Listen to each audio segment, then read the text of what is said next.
A vida interior. Segundo Dom Chautard.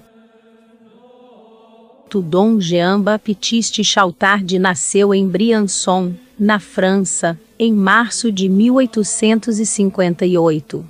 Ingressou como noviço no mosteiro trapista de Aiguebelle em 1877, e ordenou-se sacerdote em 1884. Uma das figuras mais proeminentes da Ordem de Cister, foi responsável por diversas fundações no século XIX, além de ter contribuído para a recuperação da abadia de Cister, que havia sido tomada na Revolução Francesa. Sua obra Alma de todo o Apostolado, escrita em uma viagem ao Brasil, foi traduzida para inúmeras línguas e recomendada por muitos bispos e pontífices. Dom Chautard faleceu durante um capítulo geral no mosteiro de Septifons em setembro de 1935. Deus quer as obras, e a vida interior. O que é o apostolado? Deus é a bondade infinita. A bondade anseia difundir-se, e comunicar generosamente os bens que possui. A vida terrena de Nosso Senhor Jesus Cristo, foi uma contínua manifestação dessa inesgotável liberalidade. O Evangelho mostra-nos Redentor a semear pelos caminhos da terra, os tesouros de amor de um coração desejoso de atrair os homens para a verdade, e para a vida. Jesus comunicou à sua esposa mística esta chama de apostolado. Animada por esse fogo, a Igreja que é dádiva do seu amor, difusão da sua vida, manifestação da sua verdade, fulgor da sua santidade, continua, no decurso dos séculos, a obra de apostolado do seu divino modelo. Desígnio admirável, lei universal estabelecida pela providência. É por meio do homem, que o homem deve conhecer o caminho da salvação. Somente Jesus Cristo derramou o sangue que resgata o mundo. Ele teria podido, se quisesse aplicar a virtude desse sangue e agir imediatamente sobre as almas, como faz na Eucaristia. Quis, porém, servir-se de colaboradores, para distribuir os seus benefícios. Por quê? Porque a majestade divina sim o exige. Mas não só. Move-o também o seu infinito amor por nós. Se os grandes monarcas governam por intermédio dos seus ministros, que condescendência de Deus, em querer associar pobres criaturas às suas lutas, e à sua glória. Nascida sobre o patíbulo da cruz, saída do lado trespassado do Divino Salvador, a Igreja perpetua, por meio do ministério apostólico, a ação amorosa e redentora do homem-Deus. Desejado por Jesus Cristo, torna-se este ministério, o fator essencial da propagação dessa Igreja pelas nações, e o mais habitual instrumento das suas conquistas. Na primeira linha o clero, que constitui a hierarquia do exército de Cristo. Clero ilustrado por tantos bispos e sacerdotes santos, e tão gloriosamente honrado pela elevação do santo cura de Ars às honras dos altares. Ao lado deste clero oficial, surgiram, desde as origens do cristianismo, numerosas companhias de voluntários, verdadeiras milícias de escol, que são um dos fenômenos mais evidentes da vitalidade da Igreja. Logo nos primeiros séculos, aparecem as ordens contemplativas, que tanto contribuíram, com orações fervorosas e duras penitências, para a conversão dos gentios. Na Idade Média, surgem as ordens dos pregadores, as ordens mendicantes, as ordens militares, as ordens votadas à heroica missão de resgatar os cativos em poder dos infiéis. Enfim, os tempos modernos veem nascer uma enorme quantidade de congregações e institutos dedicados às missões, às obras de caridade, e ao ensino, cuja missão é espalhar o bem espiritual e corporal sob as mais diversas formas. Por outro lado, em todas as épocas da sua história, a Igreja recebeu a preciosa colaboração dos simples fiéis, que, unindo-se em grupos de trabalho, sacrificam com entusiasmo seu tempo, capacidades, fortuna, liberdade e, quantas vezes, o próprio sangue, para servir a nossa Mãe comum. Como é admirável e consolador o florescimento providencial de todas essas obras, que nascem no momento preciso e se adaptam maravilhosamente às circunstâncias. Nas necessidades novas, ou nos perigos, a Igreja viu aparecer sempre a instituição certa para a finalidade certa. Para responder aos grandes males que afligem a nossa época, vemos surgir uma multidão de obras que, ontem, ainda mal se conheciam.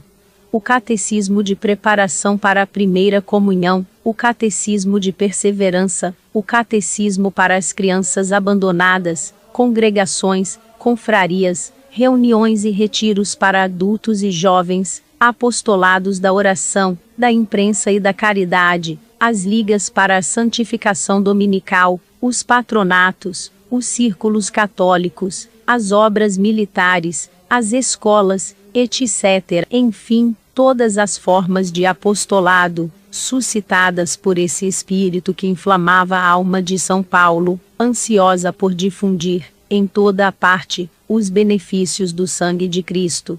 Quanto a mim, de muito boa vontade, darei o que é meu, e dar-me-ei a mim mesmo pelas vossas almas. 2 Coríntios 12, 15. 4. Possam estas humildes páginas ajudar os heroicos combatentes que se expõem, pelo próprio exercício da sua nobre missão, ao perigo de perderem a sua vida interior, e que, por isso mesmo, podem ser tentados, perante os consequentes fracassos, aparentemente inexplicáveis, ou perante graves crises espirituais, a abandonarem a luta. Os pensamentos contidos neste livro têm ajudado o autor destas linhas a preservar a sua vida interior no meio das obras. Queira Deus que eles possam ajudar esses apóstolos, poupando-lhes grandes desgostos, e orientando o seu zelo, de modo a compreenderem que o Deus das obras não deve ser abandonado pelas obras de Deus, e que o brado de São Paulo, ai de mim, se não evangelizar, 1 Coríntios 9, 16, não nos concede direito de esquecer a inquietante pergunta de Jesus: que aproveita o homem ganhar o mundo inteiro, se vier a perder a sua alma? Mateus 16, 26. Os pais e mães de família, para quem a introdução à vida devota de São Francisco de Sales não é um livro antiquado, os esposos cristãos, que se consideram obrigados, entre si com os filhos, a um apostolado que cultive o amor e a imitação do Salvador, podem, igualmente, aplicar os ensinamentos destas modestas páginas. Poderão, assim, compreender que uma autêntica vida de piedade tornará mais eficazes os seus esforços, e perfumará o seu lar com o Espírito de Jesus Cristo, e com essa paz inalterável que, apesar das provações, há de ser sempre o apanágio das famílias profundamente cristãs. 2. Deus quer que Jesus seja a vida das obras. A ciência proclama, e com razão, os seus imensos triunfos. Mas há uma coisa que nunca conseguirá: criar a vida, formar um grão de trigo, ou uma larva no laboratório de um químico. Deus reserva para si o poder de criar a vida. Na ordem vegetal e animal, o Criador quis a contribuição dos seres vivos, que colaboram, e podem interferir, no crescimento e multiplicação das espécies, embora sua fecundidade se realize sempre, dentro das condições estabelecidas por Deus. Porém, quanto à criação da alma racional, ele reserva, unicamente, para si. Ora, existe um domínio no qual o Criador é ainda mais cioso. Apóstrofo invertido ao domínio da vida sobrenatural. A encarnação e a redenção constituíram Jesus como fonte, e fonte única, dessa vida divina, na qual todos os homens são chamados a participar. A ação essencial da Igreja consiste em difundir essa vida por meio dos sacramentos, da oração, da pregação e de todas as suas obras. Deus tudo faz por meio do seu Filho. Todas as coisas foram feitas por Ele, e nada do que foi feito sem Ele. João 1, 3. Se isto é assim na ordem natural, quanto mais na ordem sobrenatural, pela qual Ele comunica aos homens a sua própria natureza, e os torna filhos de Deus. Eu vim para que tenham vida, e a tenham em abundância. João 10, 10. Nele estava a vida, e a vida era a luz dos homens. João 1, 4. Eu sou a vida. João 14, 6. Que precisão nestas palavras! Que luz na parábola da videira e dos sarmentos, onde o Mestre desenvolve esta verdade. Com que insistência procura ele gravar no espírito dos seus apóstolos este princípio fundamental. Só Jesus é a vida, e esta consequência. Para participar nessa vida e comunicá-la aos outros, devemos ser enxertados no homem-Deus. Os homens chamados para transmitir às almas a vida divina devem, portanto, considerar-se como simples canais, por onde há de circular essa vida, que eles só poderão receber da única fonte, que é Jesus. Grosseiro erro teológico deixaria transparecer o apóstolo que ignorasse estes princípios, e julgasse poder produzir o mais pequeno vestígio de vida sobrenatural, sem aurir, unicamente, em Jesus. Desordem menor, mas também grave aos olhos de Deus, é a daquele que, embora reconheça o Redentor como fonte da vida divina, esquece, na prática, esta verdade e só conta com as suas próprias forças. Falamos aqui, somente, da desordem intelectual, que implica a negação de um princípio, ao qual devemos aderir em espírito, e conformar a nossa conduta, e não da desordem moral do homem de obras, que reconhece o Salvador como fonte única da graça e espera dele o êxito, mas tem o coração em desacordo com o dele, devido ao pecado, ou à tibieza voluntária. O cardeal Mermilode qualificou como heresia das obras, a atitude do apóstolo que, por esquecer o seu papel secundário e subordinado, espera o êxito do seu apostolado, unicamente da sua atividade pessoal e dos seus talentos. Heresia das obras. A ação de Deus substituída pela atividade humana, orgulhosa e febril, a vida sobrenatural, o poder da oração, a economia da redenção desprezadas ou esquecidas. Neste século de naturalismo, é frequente encontrarmos pessoas de obras, que procedem como se o êxito dependesse, principalmente, das suas engenhosas organizações. Na sua insensatez, parecem dizer: meu Deus, não levanteis obstáculos à minha empresa, não prejudiqueis o seu funcionamento, que eu encarrego-me de a levar a bom termo.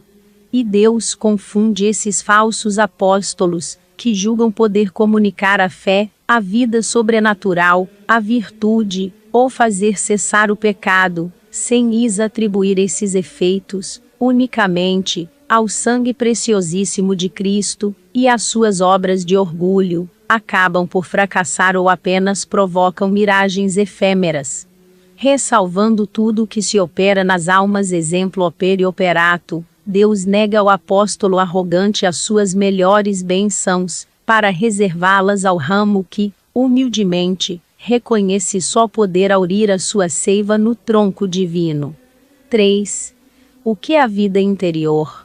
Quando empregamos as palavras vida de oração, contemplação, vida contemplativa, termos que se encontram nos padres da Igreja, e nos escolásticos, a nossa intenção é sempre designar a vida interior normal, acessível a todos, e não os estados pouco comuns de oração, que a teologia mística estuda, e a fortiori êxtases, visões, arrobamentos, etc.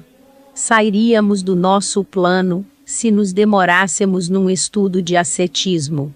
Limitamo-nos a recordar, em poucas palavras, o que todos os católicos devem aceitar como absolutamente certo, no que diz respeito ao governo da sua alma.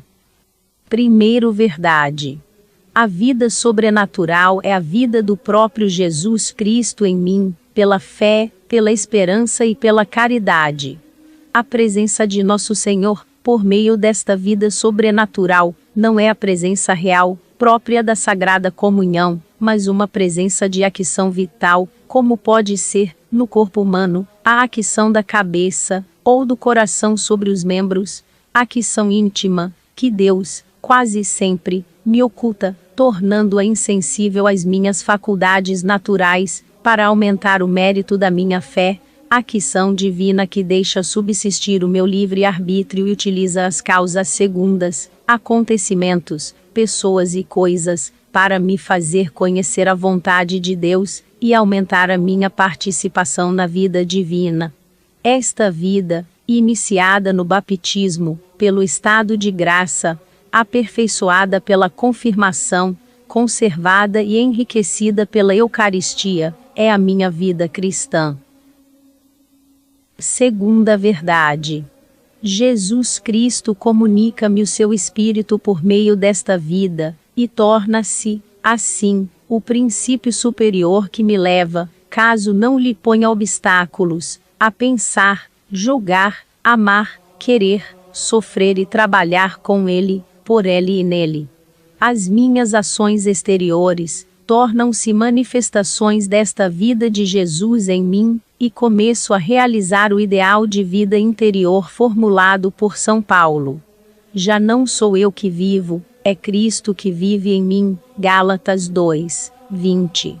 A vida cristã, a piedade, a vida interior, a santidade não diferem essencialmente entre si, são os diversos graus de um só e mesmo amor, são a aurora, a luz e o esplendor do mesmo sol. A minha vida interior há de ser, pois, a minha vida cristã aperfeiçoada. O essencial da vida cristã limita-se aos esforços necessários para conservar a graça santificante. A vida interior vai mais além. Visa o desenvolvimento desta graça, procura atrair graças actuais abundantes e corresponder a elas. Posso, assim, defini-la como o estado de atividade da alma, que regula suas inclinações naturais, e se esforça por adquirir o hábito de julgar, e de se dirigir em tudo pela luz do Evangelho, e os exemplos de Nosso Senhor. E, portanto, 2 movimentos. Em virtude do primeiro, a alma subtrai-se a tudo quanto as criaturas possam ter de contrário à vida sobrenatural, e procura estar incessantemente presente a si mesma. Aversio a criaturiz. Em virtude do segundo, a alma tende para Deus, e com ele se une. Conversio ad Deum. Assim é que a alma quer ser fiel à graça, que nosso Senhor lhe oferece a cada momento. Em suma, vive unida a Jesus e realiza sua vontade. O que permanece em mim, e eu nele, esse dá muito fruto, porque sem mim nada podeis fazer. João 15, 5. Terceira verdade. Privar-me-ia de um dos mais poderosos meios de adquirir esta vida interior, se me não esforçasse por ter fé precisa e sólida nesta presença ativa de Jesus em mim, e, sobretudo, por alcançar que essa presença se torne em mim uma realidade viva, vivíssima até, que vá penetrando, cada vez mais, a atmosfera das minhas faculdades. Jesus tornar-se-á acento agudo, assim, a minha luz, o meu ideal, o meu conselho, o meu apoio, o meu recurso, a minha força, o meu médico, a minha consolação, a minha alegria, o meu amor, numa palavra minha vida. Adquirirei, deste modo, todas as virtudes. Somente então poderei dizer, com toda sinceridade, a admirável oração de S. Boaventura, que a Igreja aconselha como ação de graças depois da missa. Feri, Dulcíssimo Jesus, o mais íntimo e profundo do meu ser com o dardo suavíssimo e salutar do vosso amor. Quarta verdade. A minha vida sobrenatural pode crescer, a cada instante, em proporção com a intensidade do meu amor a Deus, por meio de nova infusão da graça da presença ativa de Jesus em mim. Tal infusão é produzida através dos atos meritórios, virtude, trabalho, sofrimentos, oração, missa, etc., e pelos sacramentos, sobretudo a Eucaristia. É, pois, certo, e esta consequência esmaga-me com a sua grandeza, mas também me enche de júbilo, que por meio de cada pessoa ou acontecimento, Jesus manifesta-se a mim, ocultando, sob essas aparências, a sua sabedoria e amor. É sempre Jesus que se apresenta à minha alma, por meio da graça do momento presente, missa, oração, leitura, atos de caridade, de renúncia, de luta, de confiança, solicitando sempre a minha cooperação, para aumentar em mim a sua vida. Ousarei esconder-me? Quinta verdade. A tríplice concupiscência, causada pelo pecado original, e aumentada por cada pecado actual, gera em mim elementos de morte opostos à vida de Jesus. Ora, essas inclinações e tentações, diminuem esta vida e podem chegar a suprimi-la. Mas, se a minha vontade resistir, elas não lhe causarão qualquer prejuízo. Pelo contrário, contribuirão, como qualquer elemento de combate espiritual, para aumentá-la, conforme a medida do meu esforço. Sexta verdade. Sem o emprego fiel de certos meios, a inteligência obscurece-se, e a vontade torna-se fraca, para cooperar com Jesus no aumento e conservação da sua vida em mim. A diminuição dessa vida produz a tibieza da vontade. A dissipação, a cobardia, a ilusão, fazem-me cair nos pecados veniais. E estes põem em risco a minha salvação, porque dispõe a minha alma para o pecado mortal. Se tiver a infelicidade de cair nesta tibieza, e a fortiori, se ainda cair mais baixo, devo tentar tudo para dela sair, reavivando o meu temor de Deus, pondo-me em presença do meu fim, da morte, dos juízos de Deus, do inferno, da eternidade, do pecado, etc., e reacendendo o meu amor a Jesus, pela consideração das suas chagas, da sua paixão e morte na cruz. Irei em espírito ao Calvário, onde me prostrarei aos pés sacratíssimos do Redentor, a fim de que o seu sangue vivo, correndo pela minha cabeça, e pelo meu coração, dissipe a cegueira, e o gelo da minha alma e galvanize a minha vontade. 2. Esta tibieza é diferente da secura ou repugnância que, às vezes, mesmo sem culpa, sentem os fervorosos. Os pecados veniais que escapam à fragilidade e são combatidos, e imediatamente detestados, apenas cometidos, também não manifestam a tibieza da vontade. A alma tíbia tem duas vontades diversas, boa e má outra, uma ardente e a outra fria. Por um lado, quer a salvação, e por isso evita os pecados mortais. Por outro lado, não quer as exigências do amor de Deus e prefere uma vida livre e fácil, cometendo pecados veniais deliberados. Quando a tibieza não é combatida, o fato mesmo de o não ser mostra que na alma existe má vontade, não total, mas parcial, isto é, que há uma parte da vontade que diz a Deus: neste ou naquele ponto, não quero deixar de vos desagradar. Sétima verdade. Se a minha sede de viver de Jesus deixar de aumentar, é porque não possuo grau de vida interior, que ele exige de mim. Tal sede há de dar-me o desejo de lhe agradar em tudo, e o temor de lhe desagradar.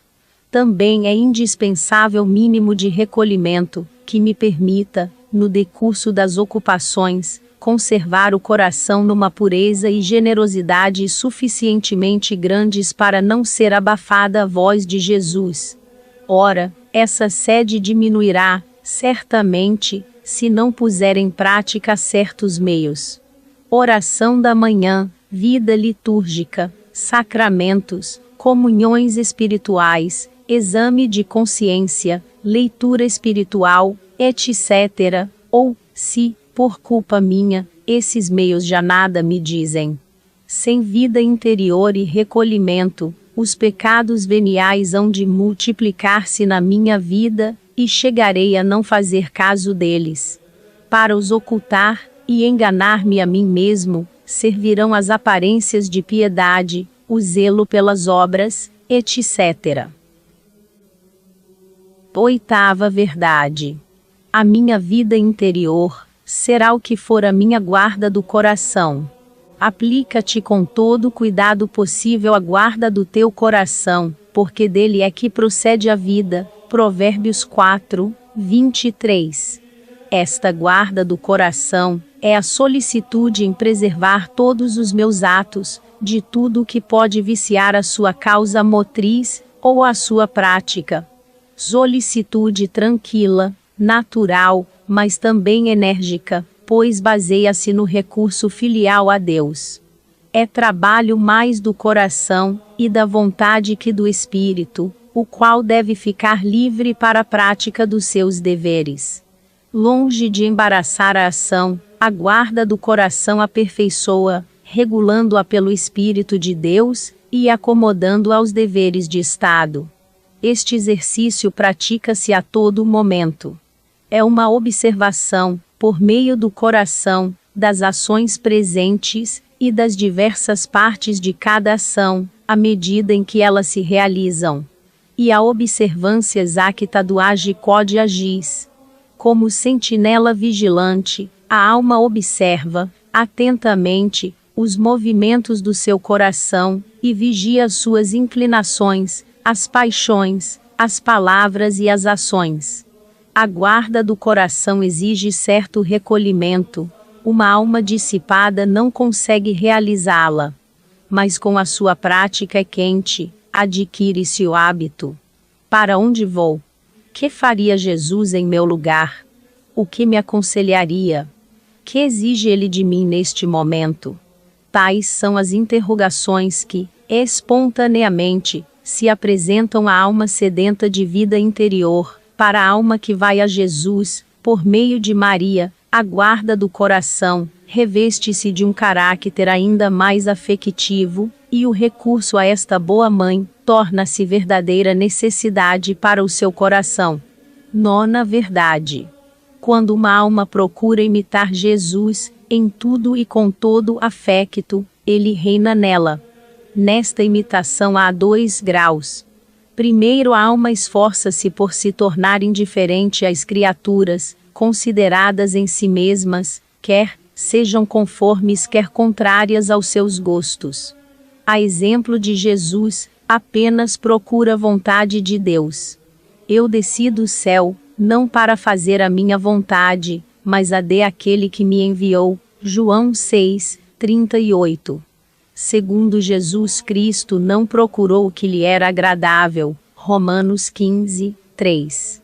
A alma inclina-se de melhor vontade, para o que a contraria e repugna a natureza.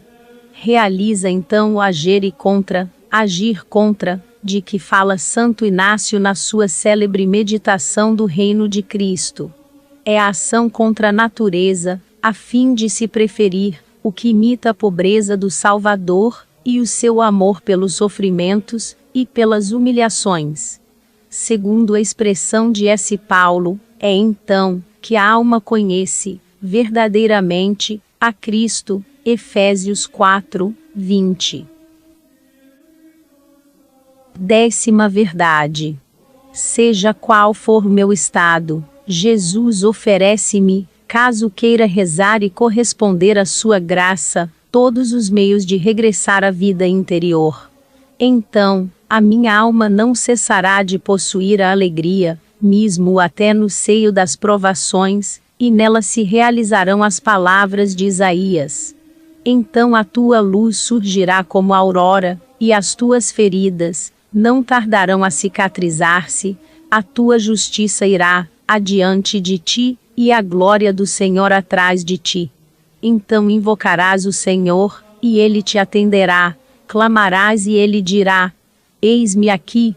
O Senhor te guiará constantemente, saciará a tua alma no árido deserto, dará vigor aos teus ossos, e serás como um jardim bem regado, como uma fonte de águas inesgotáveis. Isaías 58, 8-9-11.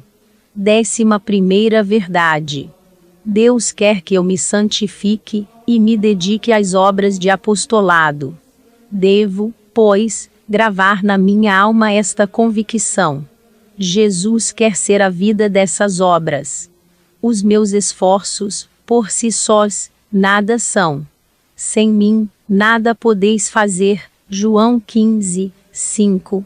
Somente serão úteis e abençoados por Deus, quando, por meio da verdadeira vida interior, estiverem unidos à ação vivificadora de Jesus. Tornar-se-ão, assim, onipotentes. Tudo posso naquele que me conforta. Filipenses 4, 13. Se proviessem da confiança orgulhosa nos meus talentos, seriam rejeitados por Deus. Porventura não seria sacrílega a loucura da minha parte querer arrebatar a Deus, para com ela me adornar, uma porção da sua glória? Longe de gerar em minha pusilanimidade, tal convicção será a minha força. Sentirei a necessidade da oração para obter a humildade, que é um tesouro para minha alma, a certeza do auxílio de Deus, e o penhor do êxito para as minhas obras.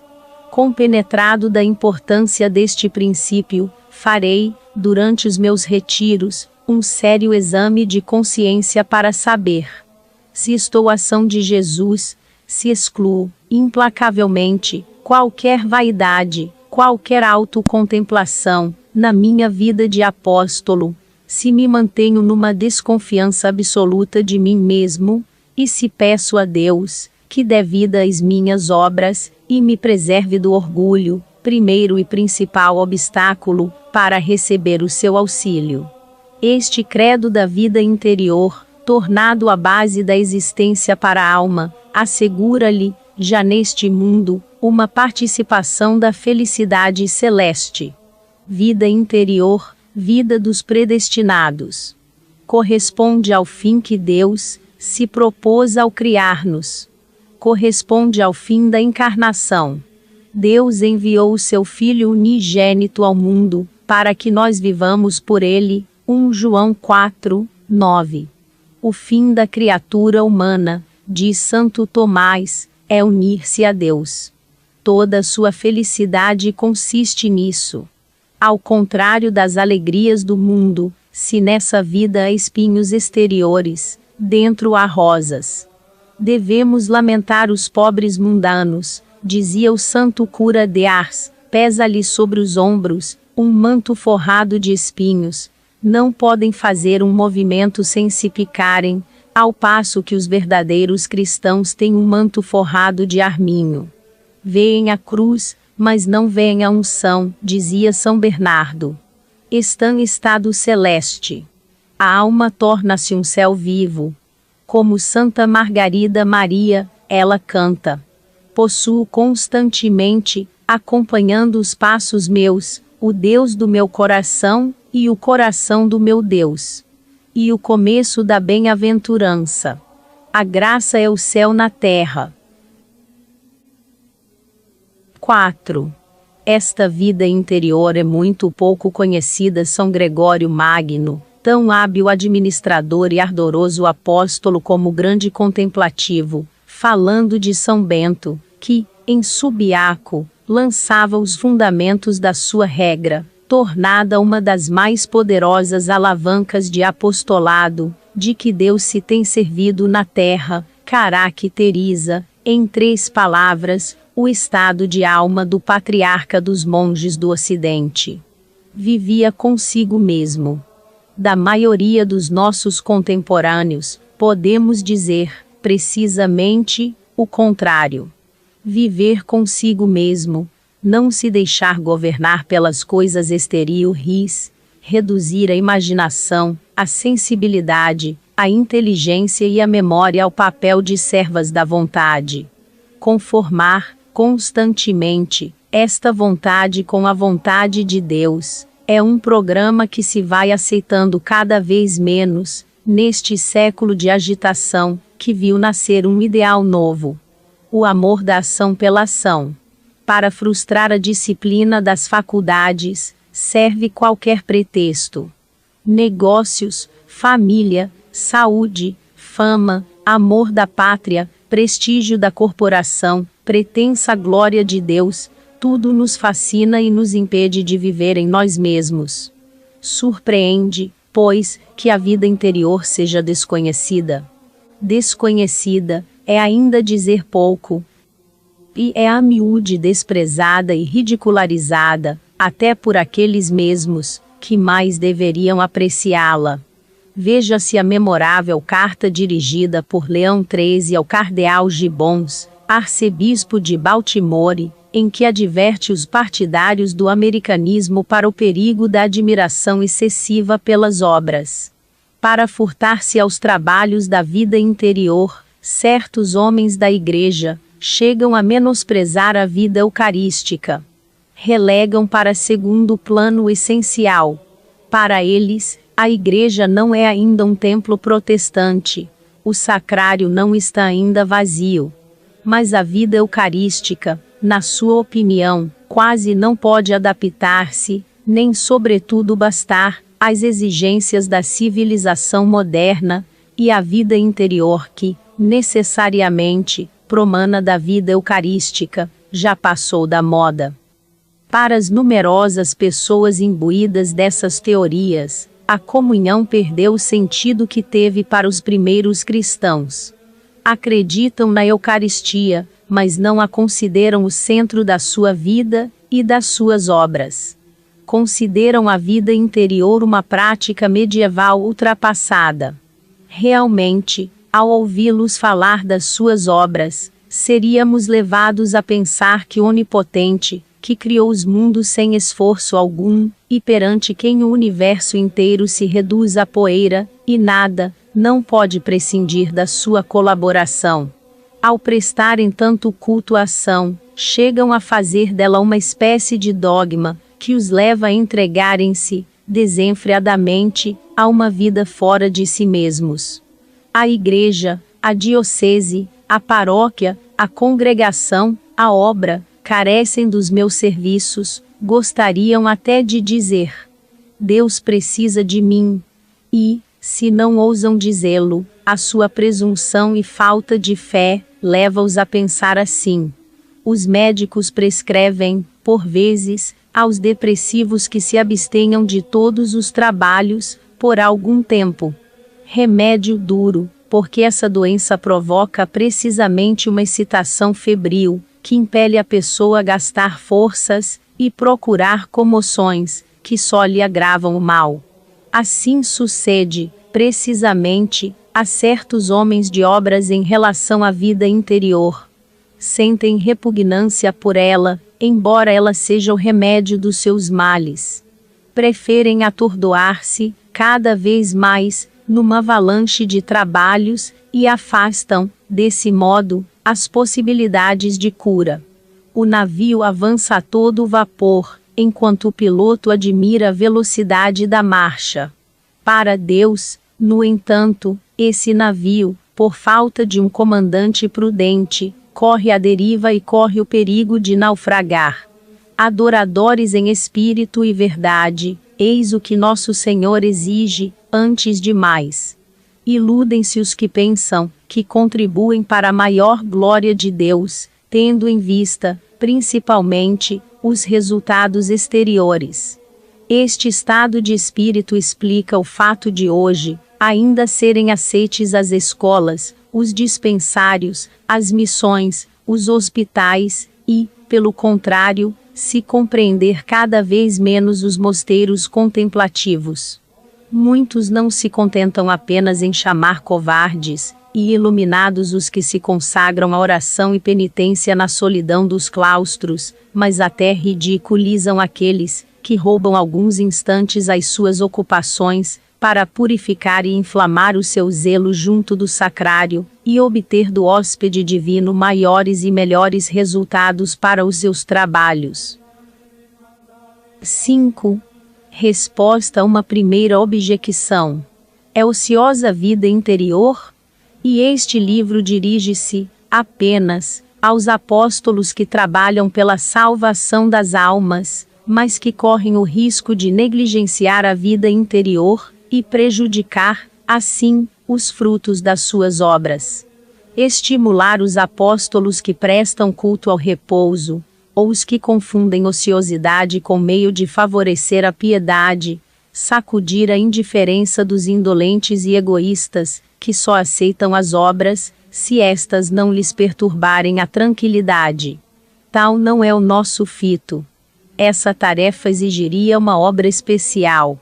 Deixamos a outros o cuidado de chamarem à responsabilidade as almas apáticas, que Deus queria ativas, mas que o demônio e a natureza tornam infecundas, por falta de zelo e de atividade. Voltemos, pois, àqueles para quem, especialmente, escrevemos. Nenhuma comparação pode exprimir bem a intensidade infinita de atividade que existe no seio de Deus. A vida interior do Pai é tal, que ela gera uma pessoa divina. Da vida interior do Pai e do Filho procede o Espírito Santo. A vida interior comunicada aos apóstolos no cenáculo inflamou o seu zelo. A vida de oração é sempre, em si mesma, uma incomparável fonte de atividade. Nada mais falso do que ver nela uma espécie de oásis, a servir de refúgio para os preguiçosos. Basta ser o caminho que, mais diretamente, conduz ao reino dos céus, para que o texto. O reino dos céus sofre violência, e os que fazem violência são os que o arrebatam, Mateus 9, 12, lhe deva ser especialmente aplicado. Dr. Sebastião Huarte, que conheceu bem os trabalhos do asceta, e as canseiras da vida militar, o estudo esgotante, e as duras responsabilidades de superior, costumava dizer que há 3 espécies de trabalhos. Primeiro trabalho, quase exclusivamente físico, daqueles que exercem uma profissão manual. Lavrador, operário, artista, soldado, etc. Este trabalho, afirmava ele, é o menos rude dos 3, segundo o trabalho do intelectual e do sábio, procurando, por vezes tão arduamente, a verdade, o trabalho do escritor e do professor, que envidam todos os esforços para fazer penetrar noutras inteligências essa mesma verdade, o trabalho do diplomata, do negociante, do engenheiro, etc., o esforço intelectual do general, para prever os combates, dirigir e decidir. Estes trabalhos, diz ele, são muito mais penosos que o primeiro. Terceiro, enfim, o trabalho da vida interior. É, sem dúvida, o mais duro dos 3, quando tomado a sério. Mas é também o que nos oferece maior número de consolações neste mundo. E, igualmente, o mais importante. Constitui não já a profissão do homem, mas o próprio homem. Quantos se afanam, nos 2 primeiros gêneros de trabalhos, para alcançarem a fortuna e o êxito, mas não passam de uns preguiçosos e covardes, quando se trata do trabalho para a virtude. A quem quiser obter a vida interior, deve esforçar-se por adquirir domínio completo sobre si próprio, para que todas as suas ações redundem em glória de Deus. Procurará conservar-se sempre unido a Jesus Cristo, com os olhos fitos na meta a atingir, e pesando tudo à luz do Evangelho. Para onde e a quem irei? Repete, com Santo Inácio. Tudo, portanto, nele, tanto a inteligência, e a vontade como a memória, a sensibilidade, imaginação, e os sentidos, tudo depende de um princípio. Mas quão enorme soma de trabalho lhe custa chegar a este resultado.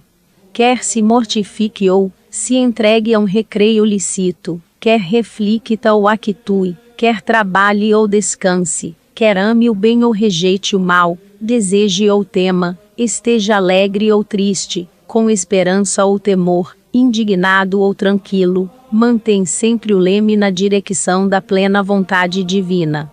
Na oração, sobretudo junto da Eucaristia, isola-se dos objetos visíveis, a fim de chegar a falar com Deus invisível, como se o estivesse a ver.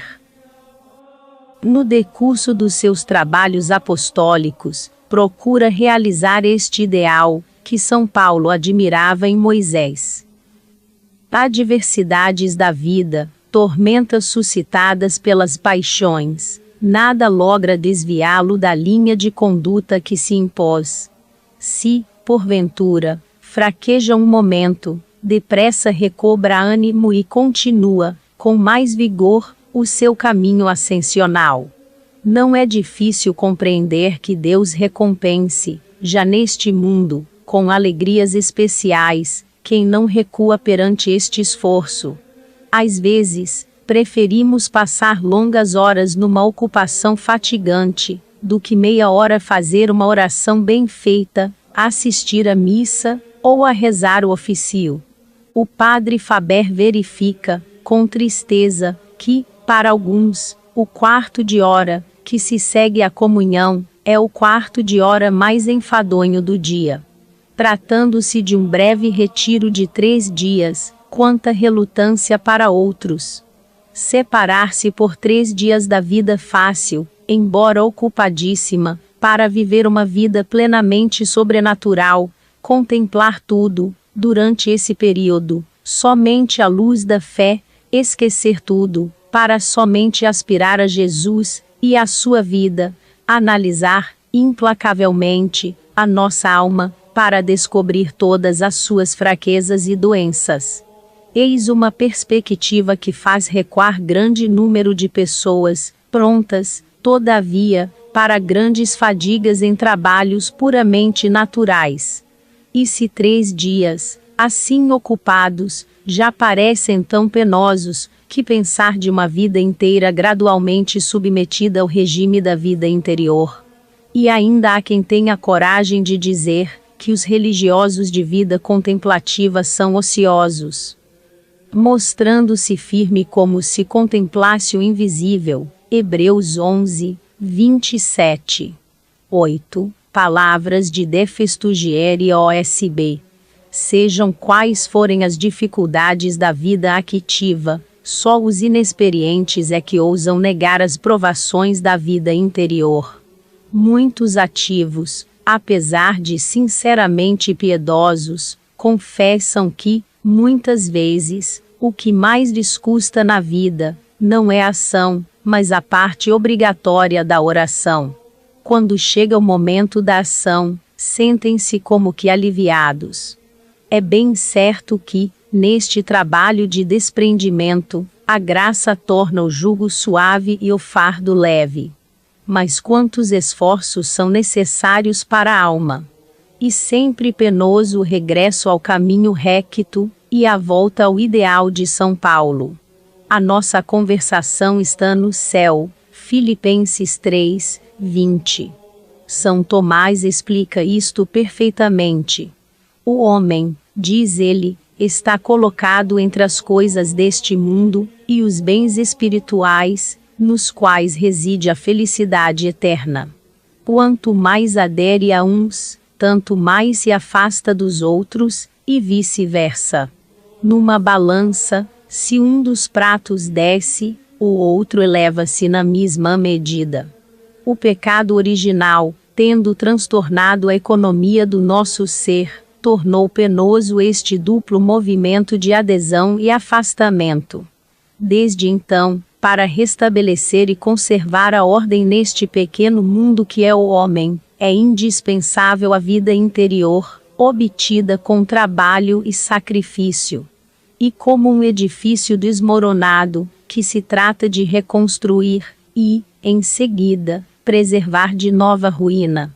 Arrancar aos pensamentos da terra, pela vigilância, renúncia e mortificação, este coração endurecido, Salmo 4, 3, com todo o peso da natureza corrompida, tornar o nosso caráter semelhante ao de nosso Senhor, pelo combate à dissipação, ao arrebatamento, à autocomplacência, às manifestações de orgulho, ao naturalismo, ao egoísmo, à falta de bondade, etc.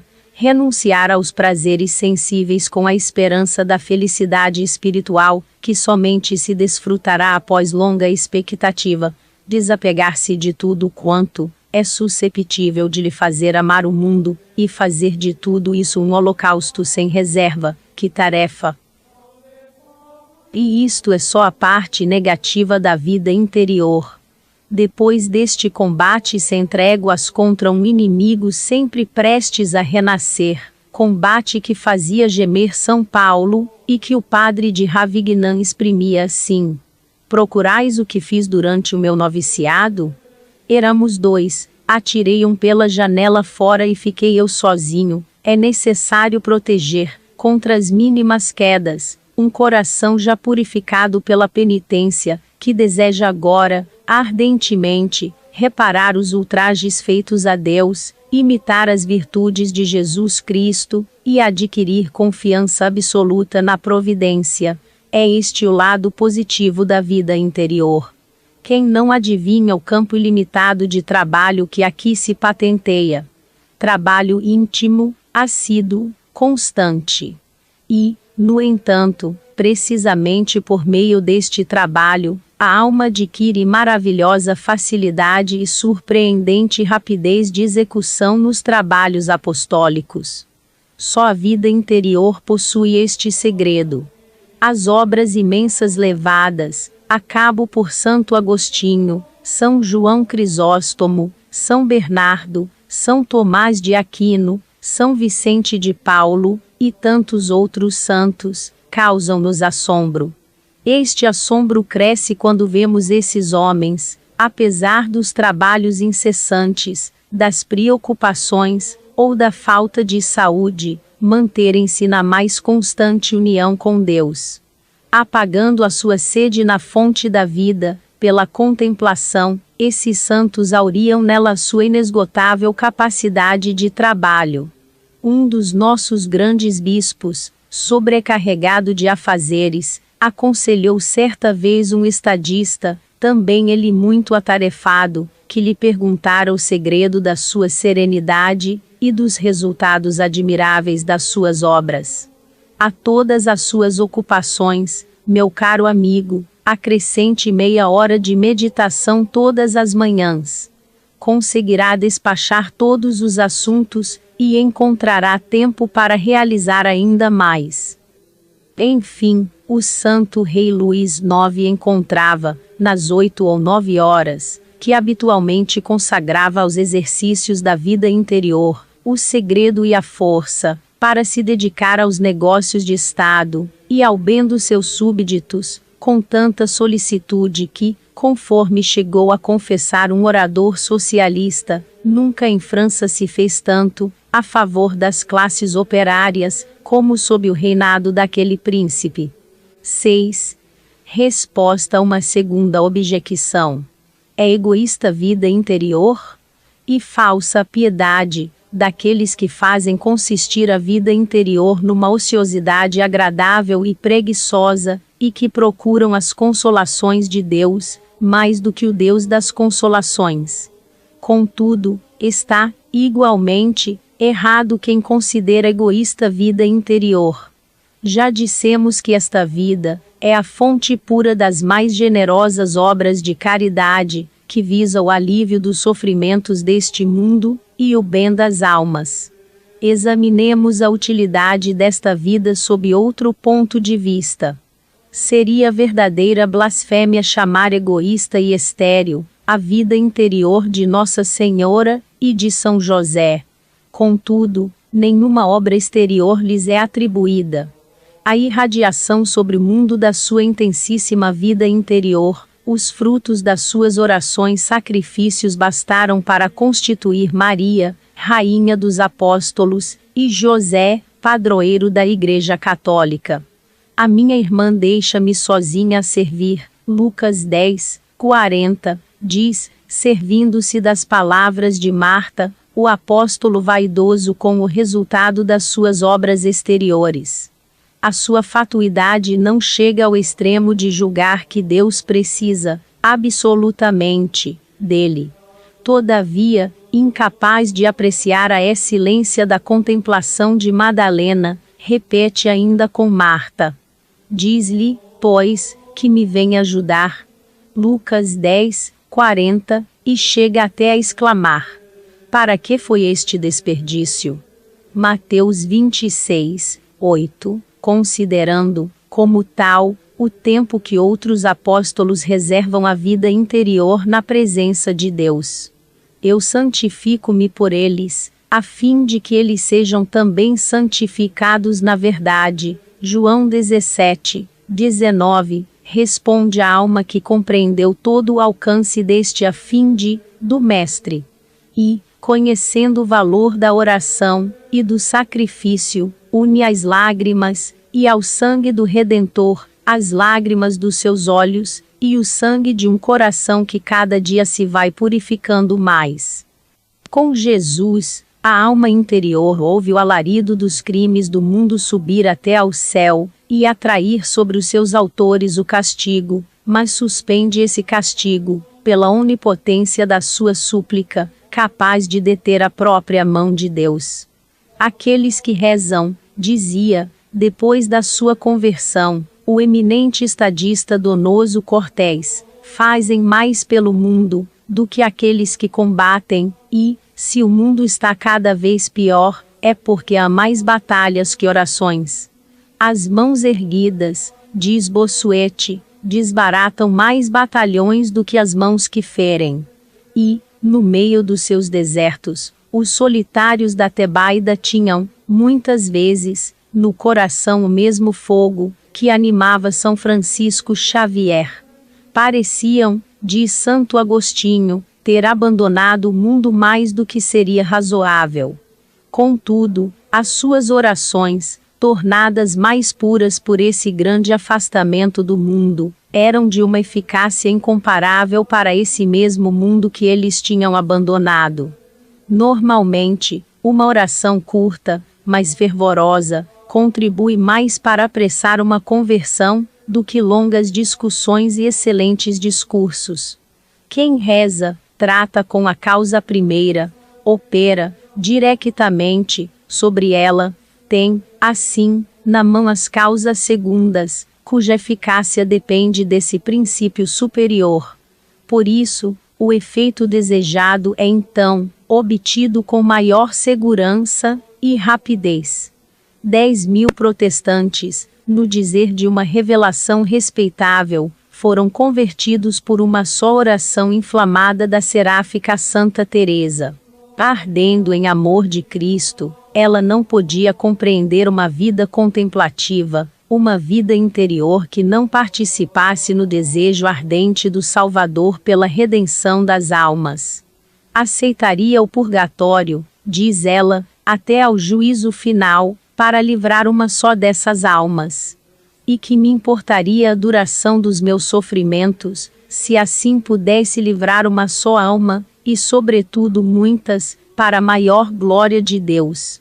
E dirigindo-se às suas religiosas, encaminha, para este fim inteiramente apostólico, minhas filhas, as vossas orações, as vossas disciplinas, os vossos jejuns, os vossos desejos.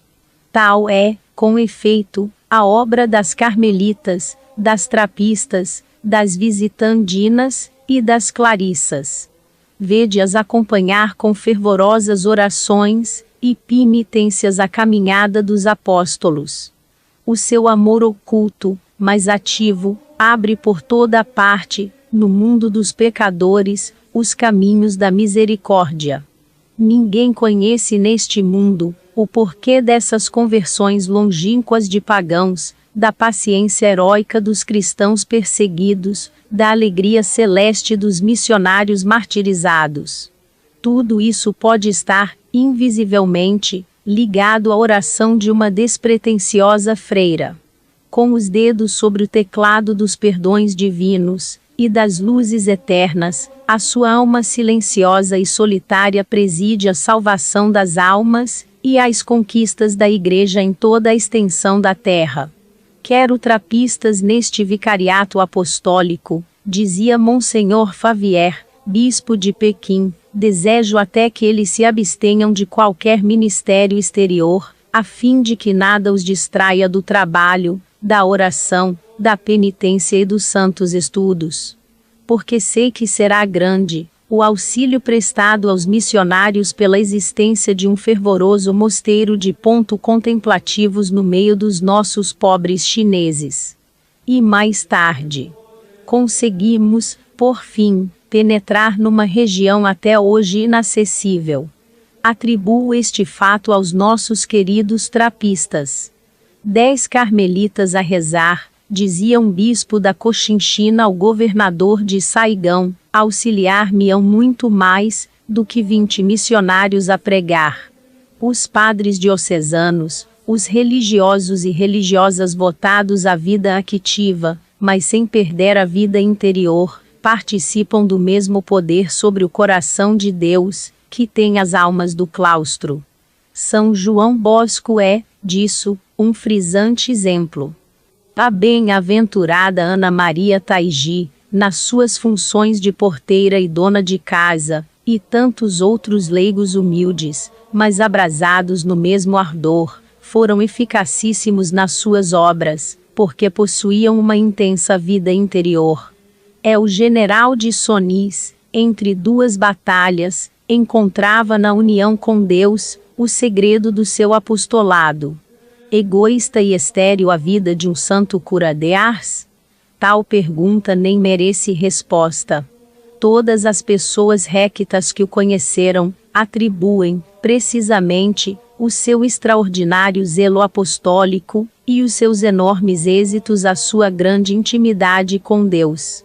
Tão contemplativo como um monge cartucho, embora com poucos dotes intelectuais, sentia uma sede de almas, que a vida interior tornara inextinguível, e recebeu de Nosso Senhor o poder de operar grandes conversões. Infecunda a sua vida interior?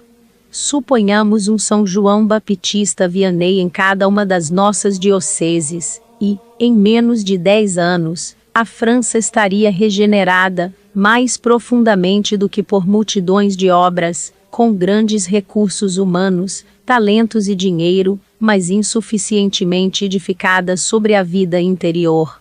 Não tenhamos dúvidas, a reconstrução da França, após a Revolução, deve-se atribuir a uma pleiade de sacerdotes amadurecidos na vida interior, pela perseguição. Por meio deles, uma corrente de vida divina veio reanimar uma geração que a apostasia e a indiferença pareciam ter votado a uma morte que nenhum esforço humano lograria conjurar. Talvez em nenhuma outra época tenha havido tantas almas tão ardentemente desejosas de viver unidas ao coração de Jesus, e de dilatar o seu reinado, fazendo germinar à sua volta a vida interior. Dir-se-á acento agudo. Essas almas de Escol são ínfima minoria. Talvez. Mas que importa o número, se houver intensidade? Após 50 anos de liberdade de ensino em França, após esse meio século, que viu a eclosão de obras inumeráveis, e durante o qual nos passou pelas mãos toda a juventude francesa e logramos o apoio quase completo dos governantes, qual a razão por que, a despeito de resultados aparentemente gloriosos, não pudemos formar uma maioria profundamente cristã, capaz de restaurar a verdadeira França? A decadência da vida litúrgica, e o esmorecimento da sua irradiação sobre os fiéis contribuíram, Certamente, para esta impotência, a nossa espiritualidade tornou-se acanhada, árida, exterior e sentimental, e já não possui a vitalidade cristã e o entusiasmo que a liturgia produz. Mas não existirá outra causa no fato de nós, padres e educadores, por falta de intensa vida interior, termos formado almas de piedade superficial, sem grandes ideais, nem convicções profundas. Professores, não termos procurado mais o êxito das carreiras e o prestígio das obras, do que dar às almas sólida instrução religiosa. Não termos descurado a formação das vontades, para gravar nelas, em caracteres de rija tempera, a imagem de Jesus Cristo. E essa mediocridade não resultará da banalidade da nossa vida interior? A sacerdote santo, houve quem dissesse, corresponde um povo fervoroso, a sacerdote fervoroso, um povo piedoso, a sacerdote piedoso, um povo honesto, a sacerdote honesto, um povo ímpio. Sempre um grau de vida menos, naqueles que são gerados. Seria talvez exagero admitir esta proposição.